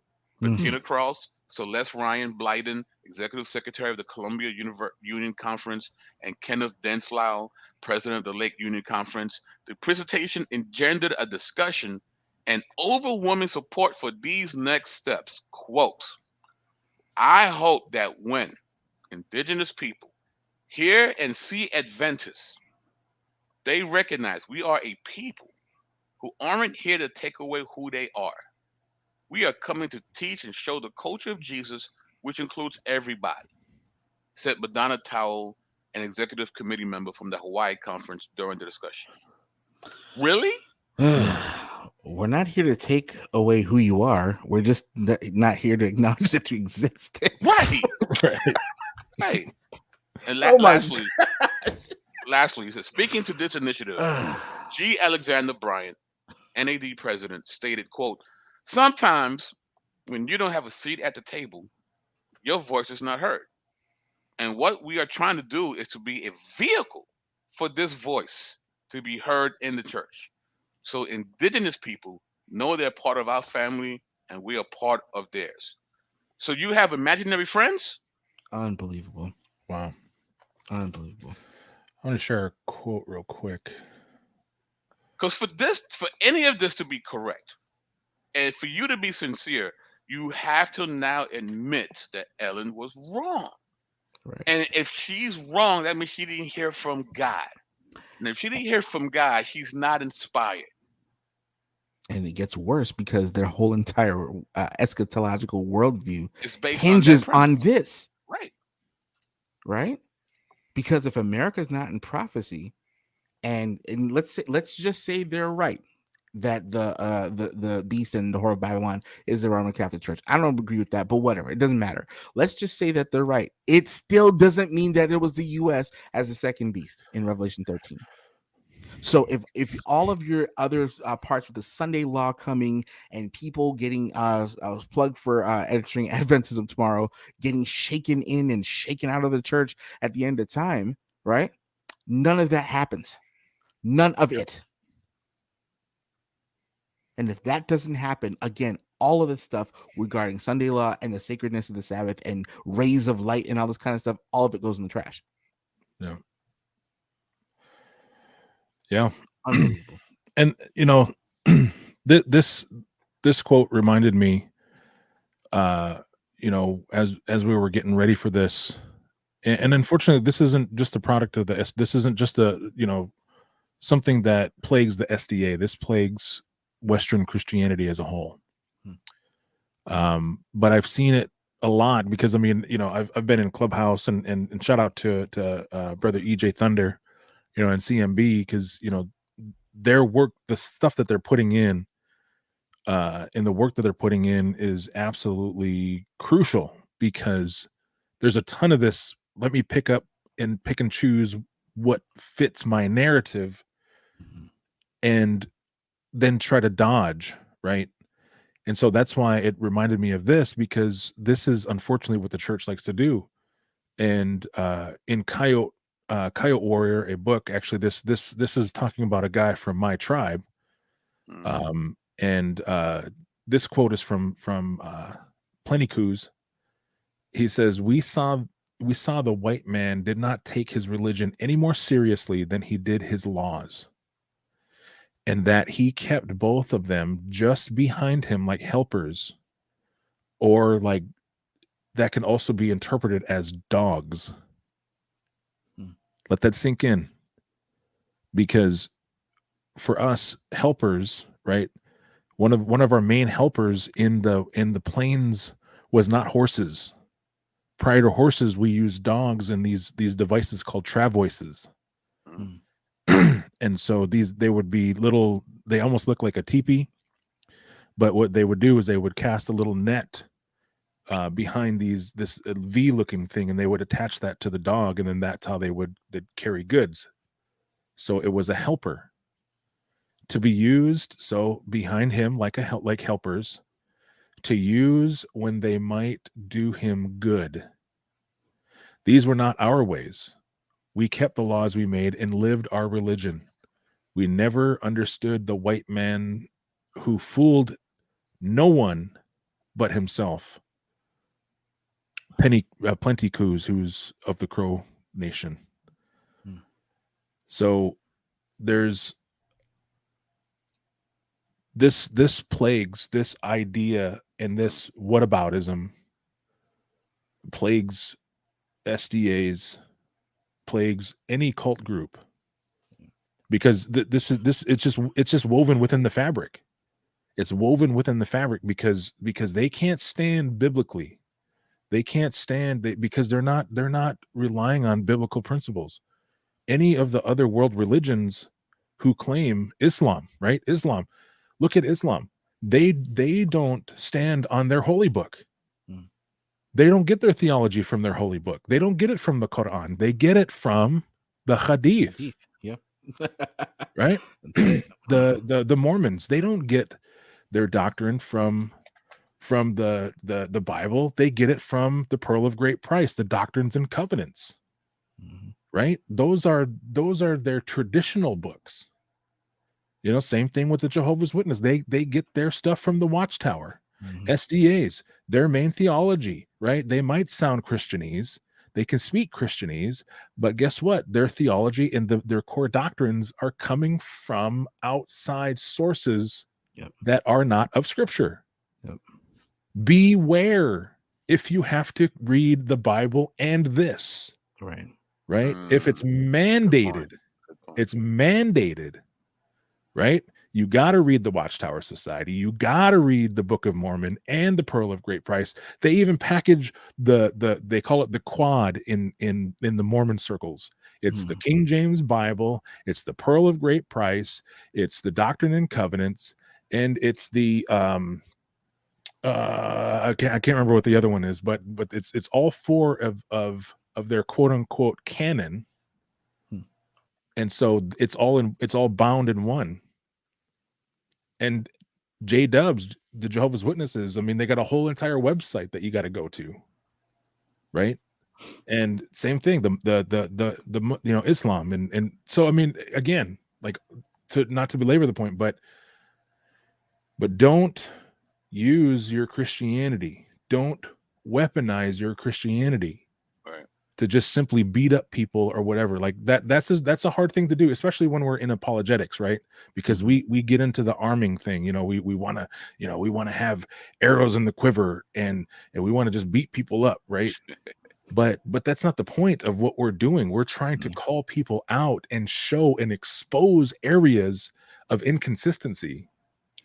And that's what we're doing this for, not to just put another arrow in your apologetics quiver and be like, pachow, Doctrine of Discovery, pachow, Manifest Destiny, and y'all SDAs. No, like these are things, yes, that can be used as tools, but they're not ammunition. And I plead with you, family, that, that's why we're doing these things. That's why, and that's my heart when I get into this. And yes, we get passionate and it gets frustrating, but that's the thing, man, is we just got to continue to keep preaching the gospel and Christ and him crucified, and continue to keep our focus and our shift on him and our sight and our focus on God. Right. Amen, brother. I got one last thing to share, if that's cool. Yeah. Okay, so I'm gonna share my screen. So we talked briefly about the the prophecy, right? And how Joe Cruz looked at the prophetic, and he made a bold claim. So we're gonna put his words to the test here and see what's happening. Y'all ready? Let's go. All righty. Do you remember this statement from Joe Cruz's pamphlet? Once the symbol is interpreted in any prophecy, the rule will apply to every other prophecy. Remember that? Okay. So we're gonna Joe Cruz just beat up the church. I hope y'all understand that, right? And if you don't know, here it comes. So Ezekiel 20, right? Ezekiel's a prophet, isn't he? Yes, sir. Mm-hmm. Okay. An actual prophet. An actual prophet. I mean, we even canonized the writings. It's crazy, right?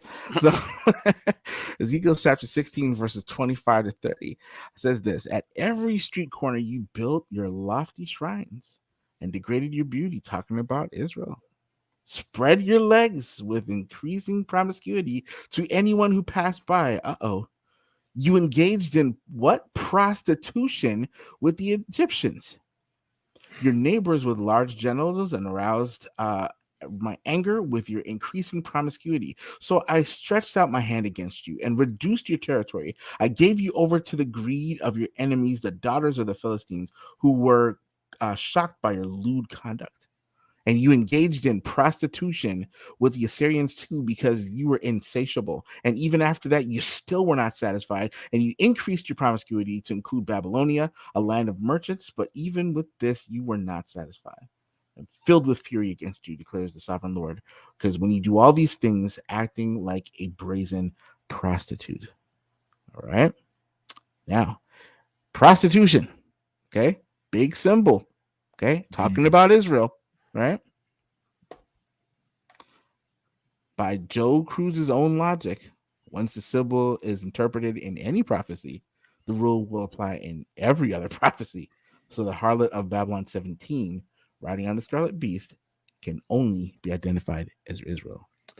Oh. Bang, bang.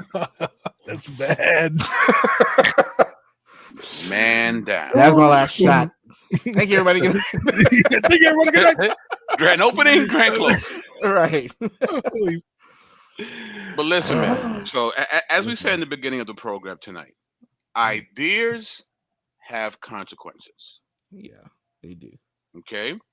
And when you walk down these ideas to their logical conclusions, you find yourself some dark places. And this is where we're at right now. We're at a very dark place. Because the inspired pen believes that America did not have humans. But yet here we have Phil Fox. Yep. No, and not only do we have Phil Fox, we have his lineage going back thousands of years. Mm-hmm. So now again, it's game, set, match, because now you have a choice. Either the inspired pen is correct, or Phil Fox is not a human being. Right. So now this becomes personal because me, CMB, and the whole UA, we love Phil Fox. This is our brother. That's right. So now it's personal. Straight up, it's personal now. Yeah. Like you're disrespecting a good friend and brother of ours like that. In other words, we have beef. We officially got beef. So you have to, so if you're at SDA and you're going to critique this video, before you critique, you need to offer an apology. Facts. To Phil. Then we can talk about your theology. But you need to apologize straight up and down. Like, this is ridiculous. This is absolutely ridiculous. Ideas have consequences. Mm-hmm. So. That's right. Yes, sir. Okay. So, we're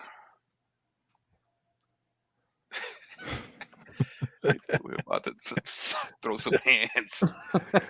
I'm not advocating violence. We'll put it out there. Right. I'm not saying we're gonna go put our hands on people, but it is personal though. I'll plead the fifth on whether it's crossed my mind or not. Wow, I'm just saying. this guy, you can't take me anywhere. 1, 2, 3, 4, 5. I don't want people thinking we're thugs. No violence. Yeah, right. As we've been quoted as such by previous gangsters. Gangsters. We're not against rap. We're not against rappers, but we are against those thugs. I see what you did there. It's the thuggish, ruggish show.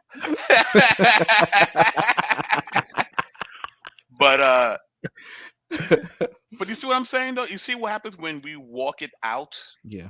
You've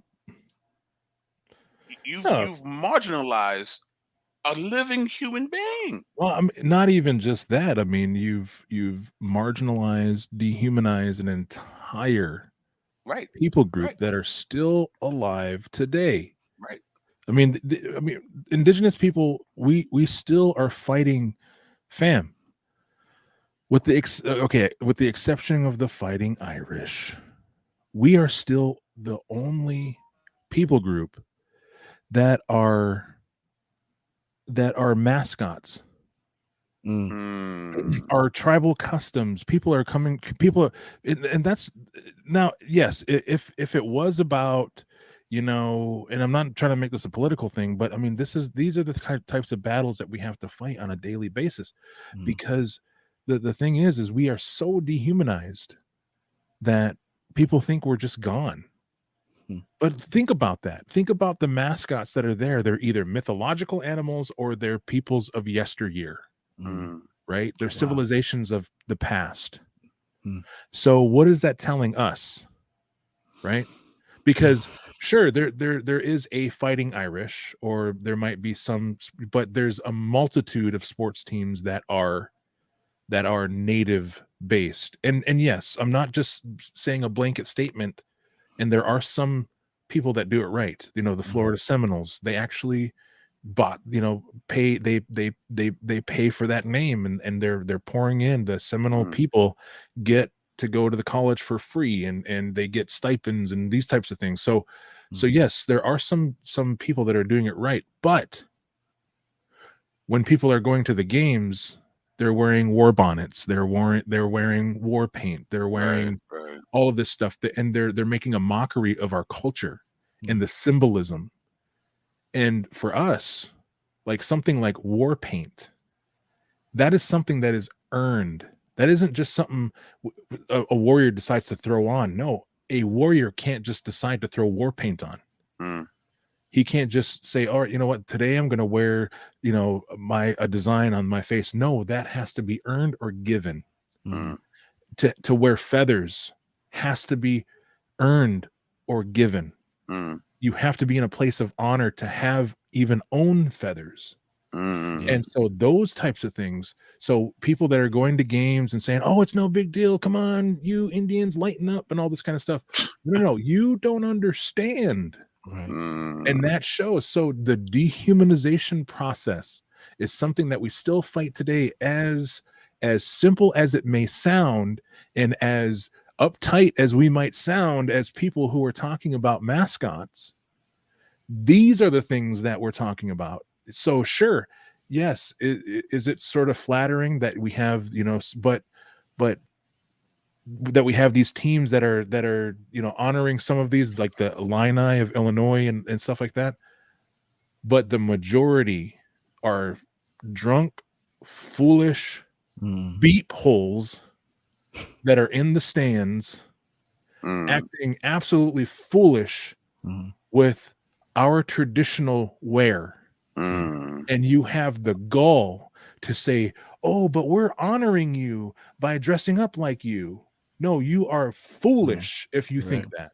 And so that's why these things are important. And that's why these types of theologies and this type of ideology is so personal, because it dehumanized, and it continues to dehumanize, because they want to use their religion, their faith, like a dog that is just behind them, and only use it for when it benefits them. And that's a problem, American church and SDAs alike. So, and to Phil's point about, it's not just Phil, it's about a nation of people, right? Well, many nations, many nations. I'm glad you said that. I'm glad you said that, because this is worldwide.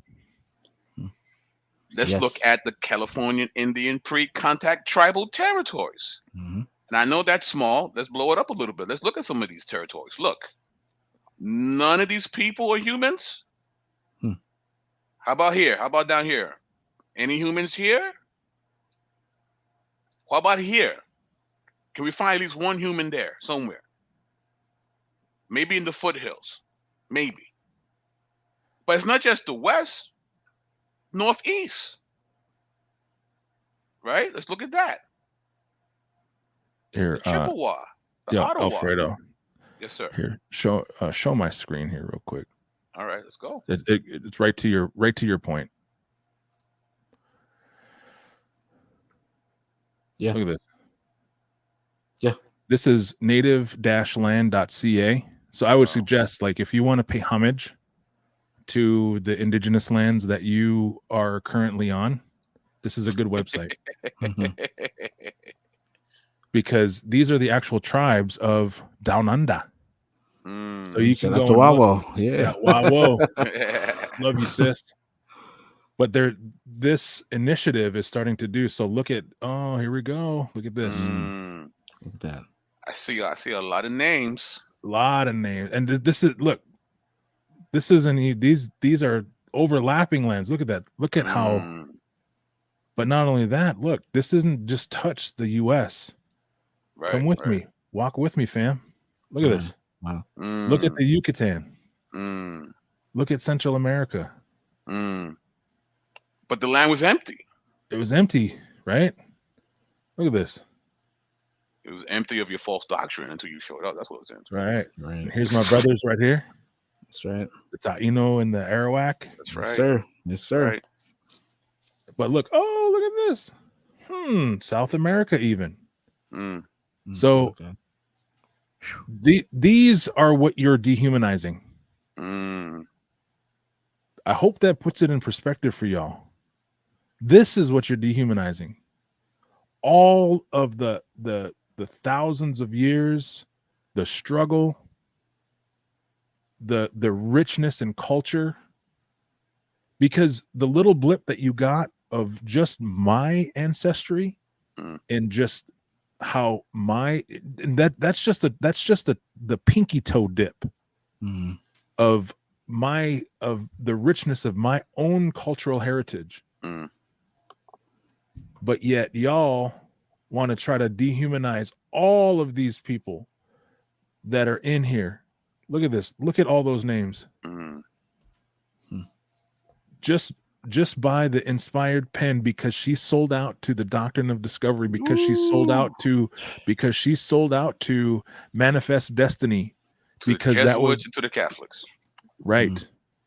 Because all of these peoples, and this is just the top layer. When you go down in, you can see all the multiple layers. Look at all those other names that are in there, embedded, that share. Mercy.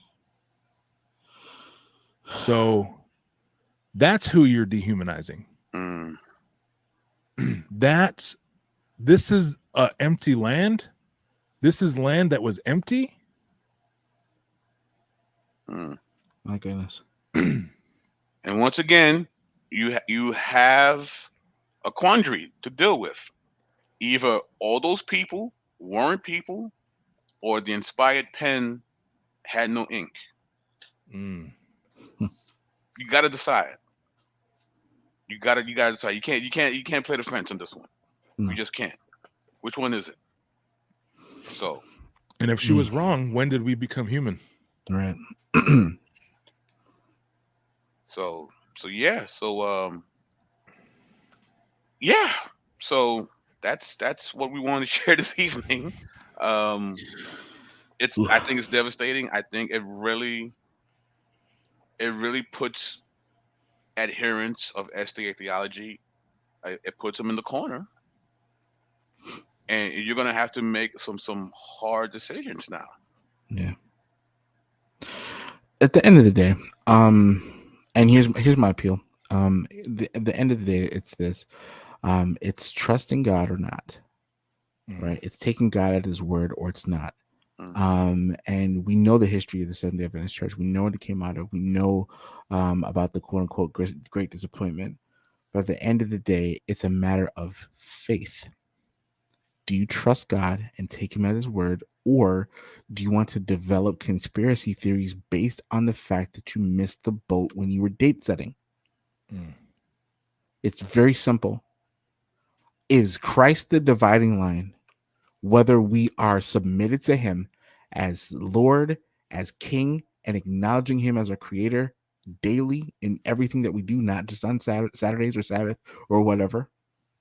Is it that? Or are we relying on his finished work on the cross?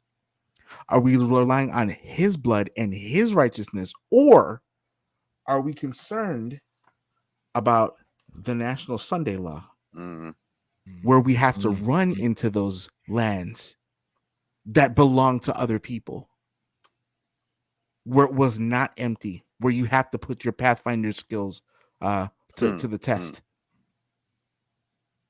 Are you going to fear a phantom law, Sunday law, or are you going to trust Christ? Right. Are you going to rest in him, knowing that he's the one that's your sin bearer and not Satan? Right. As you know. Yeah. Are you going to trust in the Lamb of God? Or are you going to fear what, quote unquote, the dragon's going to do? It's that serious. Yeah. Amen. If you think that you can stand before God in the end times without a mediator, you are mistaken. Scripture tells us in no uncertain terms that there's none righteous, no, not one. And if you want to rely on your own strength and believe that you can achieve sinless perfection, oh, God's going to help me keep all the commandments. Really? Name one person who's walking without sin. Name one. Just one. The 7.5 billion people to choose from. Think quick. And if you can't realize that you've fallen into this nonsense where you have to fear the coming of the Lord,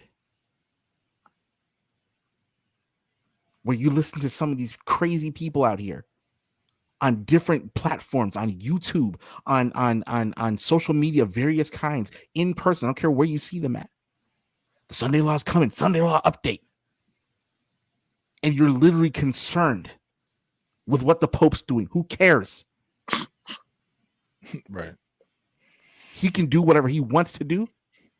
Anybody else, any government can do what they want to do. Whatever green agenda that you're concerned about, they can do what they want to do. At the end of the day, it is Christ who is in control. It is him who is sovereign. And he that shall come, and will not tarry. And he does not need your help to save your soul.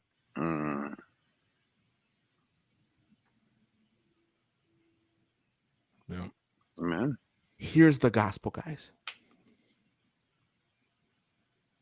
We have a creator. Humanity took a wrong turn, and he said, I'll fix it. Mm. And then he came and he fixed it. He says, I'm offering you another way. Trust me. Come with me. Put your hand in my hand. Come with me, and I got it. There is a new covenant.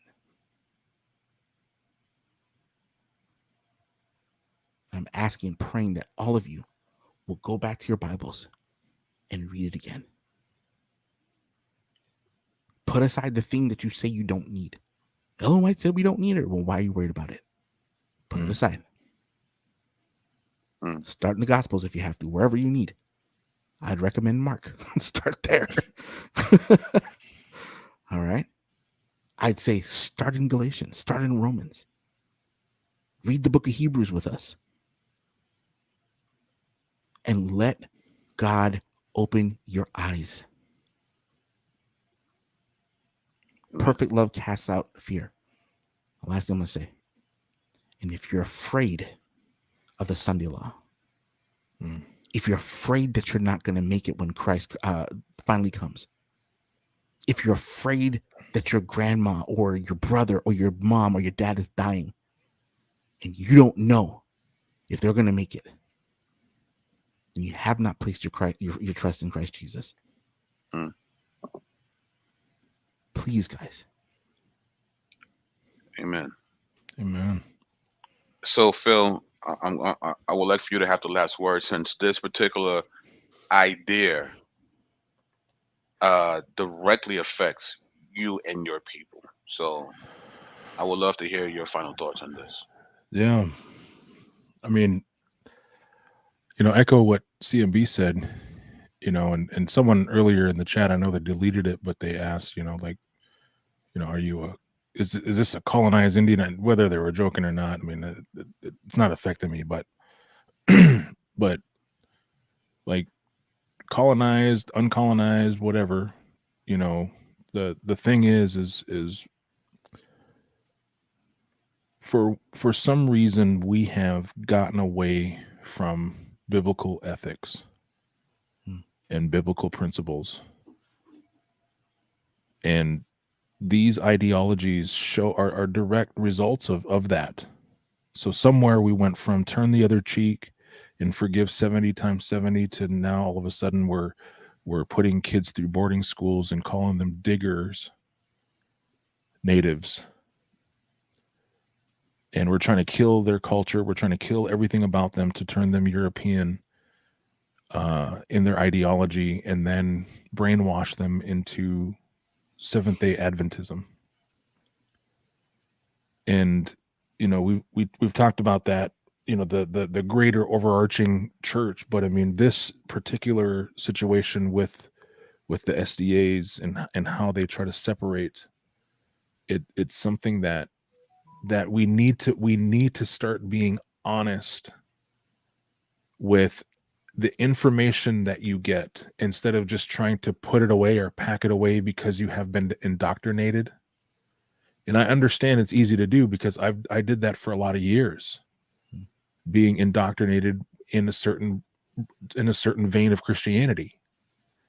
And so what I had to do is I had to be honest with the facts and just like the plea that CMB was giving.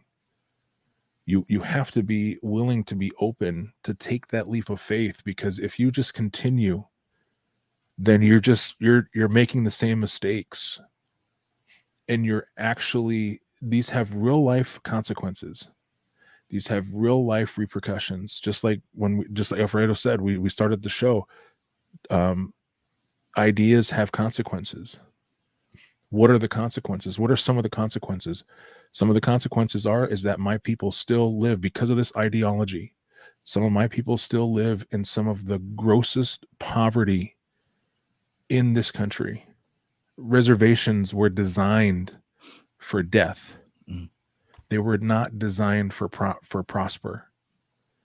They were literally being put in the junk part of land, away from any populous centers, So you look at reservations on just on the reservation that I grew up alone, to get to any Walmart, to get to any box store, big name box store, to get at least reasonably priced goods, I had to drive 2 to 3 hours to get to a store and that's just modern. That's our modern way of living.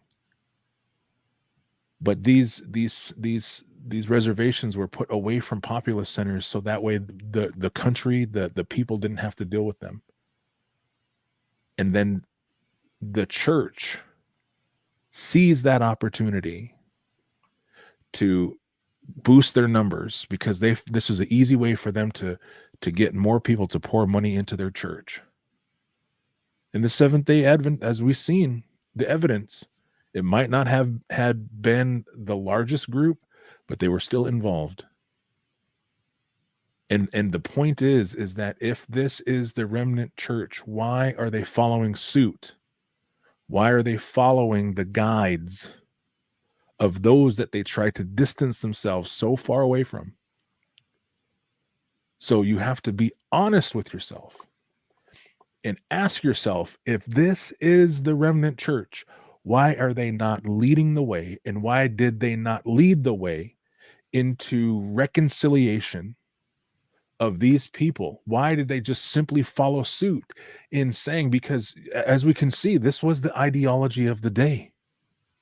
So if it was really God that was speaking unto her, then she would have known, she would have been a voice to say, no, look, these are people of God. These are God's creation people. They have souls just like we do. Instead of propagating, well, they might have a different, they might not have Adam's blood in their veins and these types of things. So that's the point, is being honest with yourself and continuing to propagate these ideas, and or wanting to exempt yourself from that. Well, I didn't own slaves. I wasn't part of the misconduct of them people, of those people, trying to distance yourself from that, because what that does is, all it does is it simply allows for you to be exempt. So your sins die with you, but the sins of the community are allowed to live on and to repeat and to recycle. That's what you're doing if you choose to be dishonest about these things. So instead of being part of the solution, you are then therefore part of the problem. So I understand the hardship, and just like CMB was just saying, and we're not trying to be hard on you or trying to and yes, we're passionate about this because it's close to home. These are my people, my ancestors, the people that I grew up and cherish. I honor my traditions. I am proud to be a Native American. I am proud of my heritage. And I'm not afraid to say that as a Christian. There was a long time where I was, because I was indoctrinated by this type of ideology. You had to become something you weren't in order to receive Christ. But look, no, God made us all different peoples, tongues, and nations. Yep. So that's all I got. And that was a lot. That was good. That was good, guys. So ideas have consequences. Those who still subscribe to this theology, I feel like, have a lot to chew on after tonight, and hopefully, you'll make some right decisions. Amen.